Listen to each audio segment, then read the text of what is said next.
अस्सलाम वालेकुम नाजरीन।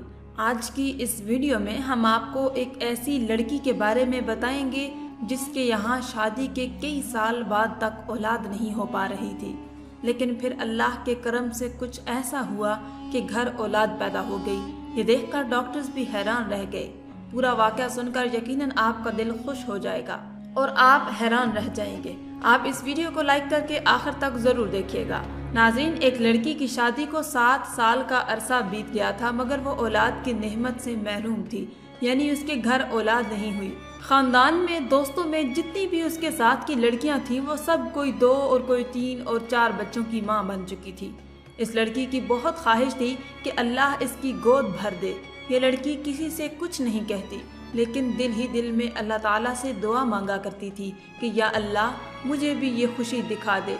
इस लड़की की सारी सहेलियां, यहाँ तक कि उसके ससुराल में जिनकी शादी हुई थी, वो सब साहिबे औलाद हो गई थी। लोगों की और ससुराल वालों की चुभती नज़रों और उनके बिला वजह के सवालों का सामना करना पड़ता। वहीं वो खुद भी हर पल अपनी सूनी गोद की वजह से दुखी और परेशान रहती। उसने डॉक्टर से अपना चेकअप करवाया, लेकिन ये चीज़ देखकर उसे और भी ज़्यादा तकलीफ होती कि उसकी रिपोर्ट में भी डॉक्टर्स ने तकरीबन नाउमीदी ही जाहिर की, जिस वजह से वो हर वक्त उदास रहने लगी, दुखी रहने लगी। मगर दिल में एक उम्मीद थी कि अल्लाह चाहे तो कुछ भी मुमकिन हो सकता है। डॉक्टर की बात कभी हतमी नहीं हो सकती, वो सिर्फ अपना अंदाज़ा लगाते हैं और अपने तजर्बे की बुनियाद पर कुछ कह सकते हैं, लेकिन हकीकी फैसला तो अल्लाह ताला के इख्तियार में है। लड़की का दिल अगर बहुत ज्यादा उदास होता तो वो छुपकर अपने कमरे में जी भर कर रोती। कोई समझ नहीं पा रहा था कि वो औलाद न होने की वजह से खुद कितनी तकलीफ और अजियत से गुजर रही है।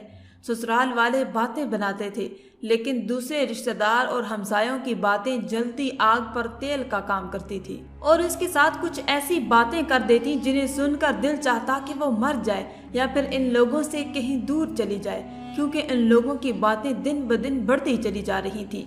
लेकिन उसे उम्मीद थी तो सिर्फ अल्लाह पाक से। वो हर नमाज में रो रो कर बस अल्लाह से एक ही फरियाद करने लगी कि वो उसे औलाद की नेमत से नवाज दे।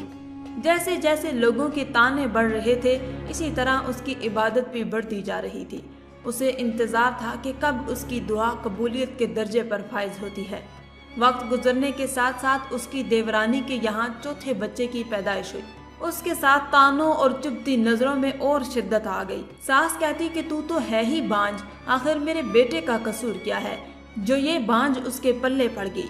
एक दिन वो अपने देवर के बच्चे को गोद में लेकर उसे प्यार कर रही थी कि न जाने उसके दिल को क्या हुआ।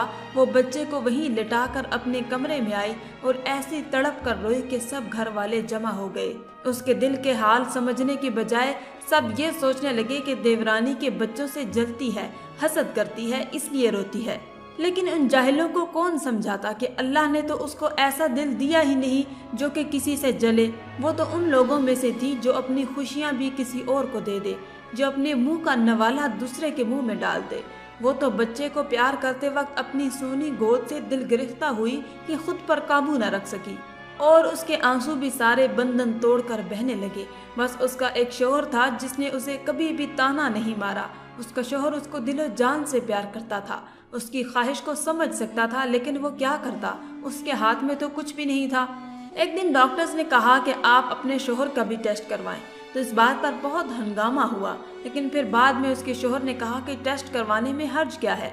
उसके शौहर ने टेस्ट करवाया, जब रिपोर्ट आई तो वो ठीक थी। फिर तो घर में एक तूफान आ गया, अब इस लड़की को फारिग करो, हम तुम्हारी दूसरी शादी करेंगे। लेकिन उसका शौहर किसी सूरत भी उसे तलाक देने को तैयार न था। शौहर की मोहब्बत में एक जरा बराबर भी कमी नहीं आई थी, बल्कि वो उसकी दिलजोई इस अंदाज में करता कि अगर अल्लाह को मंजूर हुआ तो हमें औलाद होगी, और अगर अल्लाह को मंजूर ना हुआ तो फिर हम भी उसके शुक्रगुजार रहेंगे।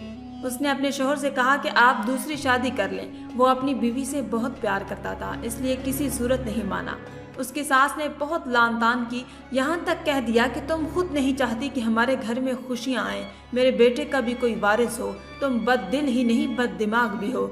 ये सुनकर वो बहुत परेशान हुई और उसने वज़ू किया और नमाज के लिए खड़ी हो गई। जब दुआ के लिए हाथ उठाए तो ऐसी रकत तारी हुई कि कुछ न बोला जाए। वो कुछ नहीं बोल पा रही थी। سجدے میں گر کر اللہ سے فریاد کرنے لگی کہ یا اللہ، اگر تو نے مجھے بے اولاد ہی رکھنا تھا تو مجھے تو نے اس دنیا میں عورت کے روپ میں کیوں بھیجا؟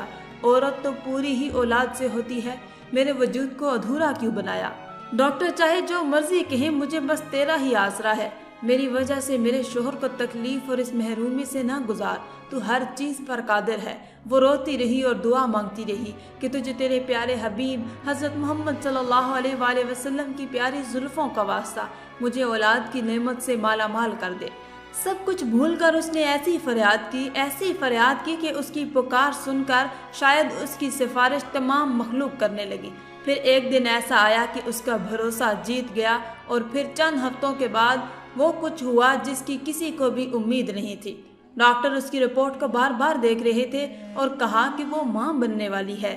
یہ سنتے ہی اس نے بنا کسی کی پرواہ کیے ہاسپٹل کے فرش پر ہی سجدہ کیا اور اللہ کا شکر ادا کیا کہ یا اللہ، تیرا شکر ہے، تیرا کرم ہے، تو نے میری پکار سن لی۔ تو ناظرین، چاہے کچھ بھی ہو جائے، کبھی بھی کسی بھی حالت میں نا امید نہیں ہونا چاہیے۔ وہ اللہ ہے، وہ جو چاہے وہ کر سکتا ہے۔ بس اللہ تعالیٰ پر مکمل بھروسہ رکھیں، نہ کبھی کسی کا برا سوچیں، نہ برا کریں۔ دل کی زمین کو ہمیشہ پاک صاف رکھیں۔ ایک دوسرے کے لیے دعائیں مانگنا بہت اچھا اور بہترین عمل ہے، اس لیے ایک دوسرے کے لیے دعا کرتے رہا کریں۔ آخر میں اللہ رب العزت سے دعا کرتے ہیں کہ جو لوگ بے اولاد ہیں، اللہ پاک انہیں اولاد کی نعمت سے نوازے۔ آمین، اللہم آمین۔ آج کی اس ویڈیو میں تھا بس اتنا ہی۔ مزید اسلامی ویڈیوز حاصل کرنے کے لیے اللہ کی شان چینل کو سبسکرائب کر دیں اور ساتھ میں موجود بیل کے آئیکن کو دبا کر آل پر کلک کر دیں۔ شکریہ۔